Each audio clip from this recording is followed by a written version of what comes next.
আমার সকল বন্ধুদের জানাই মহাশিবরাত্রির শুভেচ্ছা। আজ শিবরাত্রি বা কুম্ভ স্নানেরও আজকে যোগ আছে। আজকের দিনটা খুব ভালো, তাই গঙ্গায় স্নান করতে এসেছি। গঙ্গায় স্নান করে তারপরে শিবের মাথায় জল ঢালবো।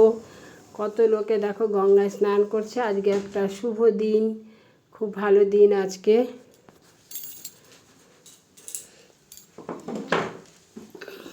গঙ্গা স্নান হয়ে গেছে, তারপরে গঙ্গার ধারেই মন্দির আছে, শিব মন্দির। ভিজে কাপড়ে আবার গেছি জল ঢালতে। সবাই দেখো গঙ্গা স্নান করে বাবার মাথায় জল ঢালছে। জয় বাবা মহেশ্বর। ওং নমঃ শিবায়, ওং নমঃ শিবায়, ওং নমঃ শিবায়। জয় বাবা মহেশ্বর। সকলকে ভালো রেখো, সকলের মঙ্গল করো। ওং নমঃ শিবায়, ওং নমঃ শিবায়, ওং নমঃ শিবায়।